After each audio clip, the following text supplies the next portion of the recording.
সারাদিন বাসার মধ্যে থাকতে ভালো লাগে না। প্রতিদিনই বলে বউ ঘুরতে যাবো ঘুরতে যাবো, আমি ঘুরতে নিয়ে যাই না। তাই শুক্রবার ছুটির দিনে সবাইকে নিয়ে গেলাম ঘুরতে। আসসালামু আলাইকুম গাইস, কেমন আছেন সবাই? আশা করি সবাই অনেক ভালো আছেন। আপনাদের দোয়া এবং ভালোবাসা আমি অনেক ভালো আছি। প্রতিদিন বাসার মধ্যে এত ক্যাচ ক্যাচ ক্যাচ ক্যাচ ভালো লাগে না, তাই চলে গেলাম আজকে ঘুরতে। অটোতে চললাম, রাস্তার ভেতর যেতে যেতে দেখলাম অনেক মেঘ আকাশে। অনেক ভয় হচ্ছিল আকাশে মেঘ বৃষ্টি আসে নাকি, তারপরেও মনের ভরসাতে চলে গেলাম। রাস্তার ধারে অনেক বৃষ্টি জমছে, প্রতিদিন বৃষ্টি হয়। মেঘলা মেঘলা আকাশে ঠান্ডা আবহাওয়াতে ঘুরতে অনেক ভালো লাগে, তাই বেরোলাম ঘুরতে। অটোতে নেমে অটো ভাড়া দিয়ে আমরা চলে গেলাম রেল লাইনের উপর দিয়ে হাঁটতে। অনেক ভালো লাগছিল হাঁটতে হাঁটতে। তারপরেও দুপুরে আকাশে মেঘ, সামনে বৃষ্টির একটা আশঙ্কা দেখতে পাই। তারপর হাঁটতে থাকলাম, হাঁটতে হাঁটতে রাস্তার ওই মোড়ে চলে গেলাম। সবশেষে একটা কথা বলে রাখি, আমার কথার মধ্যে কোনো ভুল ত্রুটি থাকতে আপনারা ক্ষমা দৃষ্টিতে দেখবেন। আমি আসলে কোনোদিন ভিডিও বানাই না, ভিডিও এডিট করতে অতটা দক্ষতা না। আমার ভিডিওতে অনেক ভয়েসের সমস্যা হতে পারে, সবাই ক্ষমা দৃষ্টিতে দেখবেন।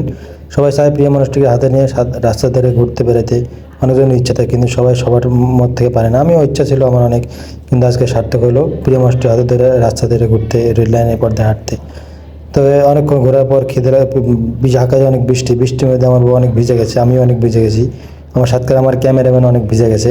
তারপরেও কি যাচ্ছি একটু খাওয়ার জন্য সবাই। রেল লাইনের পাশে একটা ভাসমান চিরকুট আছে, ওখানে যাচ্ছে ফুচকা খাওয়ার জন্য। তো দুই পাশে দুটো চিরকুট আছে, সামনে যেতে যেতে দেখেন ওখানে অনেক ভিড়, মানুষ অনেক ব্লক হয়ে গেছে, বসার জায়গা নাই।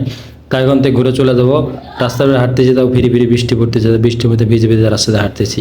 ওখান থেকে ঘুরে চলে আসবে এমন সময় দেখি মানুষের অনেক ভিড়, রাস্তার ধারে অনেক মোটরসাইকেল। ভয় লাগতেছে যদি কোনো গাড়ি এসে মেরে যায়। তারপর সামনে হাঁটতে হাঁটতে যাচ্ছি, যে দেখে ওখানে অনেক ভিড়। চলে আসলাম ঘুরে। সবাইকে একটা কথা বলে রাখি, আপনার থেকে আগেই বলছি আমার ভয়ের সমস্যা আছে। তারপরেও আবার আসলাম আরেকটা, ওখানে ভিড় চলে আসলাম আরেকটা, এখানে ফুচকা খাওয়ার জন্য আসলাম। কিন্তু অনেক বৃষ্টির কারণে জায়গা পিছলে হয়ে গেছে, যেখানকার সব কেয়ারটেকারগুলো সব মুছামুছি করতেছে। তারপর আস্তে ধীরে নিজে যেতে যেতে একবার পিছলে পড়ে যেতে লাগছিলাম। তারপর পিছনে বউ আছে, তাও মনে সাহসীকে সামনে আগে দেখলাম। পিছনে আমার ক্যামেরাম্যানও হাঁটতে চাও, খুব ভয় ভয়। তারপর ভিতরে ঢুকে পড়লাম। ভিতরে ঢুকে সব এইখানে সবগুলো ফাঁকা, কোনো মানুষ নেই। হাঁটতে হাঁটতে যেতে শেষের মাথায় বসলাম, কারণ এবারকার মানুষ দেখতে কেমন কি মানুষের ভাবমূর্তি বুঝতে পারতেছেন। তারপরে চলে গেলাম ওখানে যে বসবো, এমন সময় চলে আসলো ওইটার। ওখানে বসার পর ওয়েটারকে ডাক দিলাম, ওয়েটার একটা মেনু করে নিয়ে এসে আমাদের ধরে দিলে, বললো এখানে অনেক কিছু লেখা আছে, আপনারা যেটা ইচ্ছা সেটা খেতে চান যে আমরা এনে দেবো। ওয়েটার সব কিছু এনে দিল আমাদেরকে। আমরা দুজনে বলাকা করতেছি, আমি বলতেছি চটপটি খাবো, আমার বউ বলছে ফুচকা খাবো।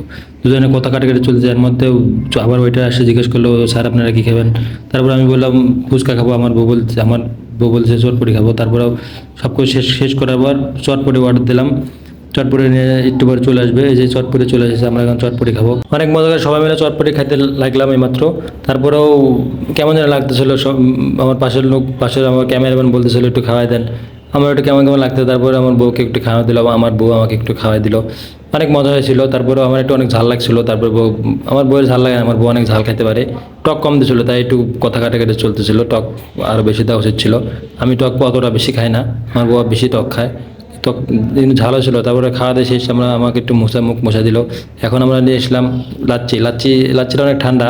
তারপর আমার বউ বলছে অনেক ঠান্ডা, কলছে ঠান্ডা হয়ে গেছে। তারপর আমার বউগুলো এদিকে আসে, একটা একটি গ্লাসে দুইটা স্টোর নিলাম। স্টোর দিছিল না, পরে আবার বলাতে আবার স্টোর দিয়ে গেছে। একটা গ্লাসে দুটো স্টোর দিয়ে খাইতে অনেক মজাই লাগে।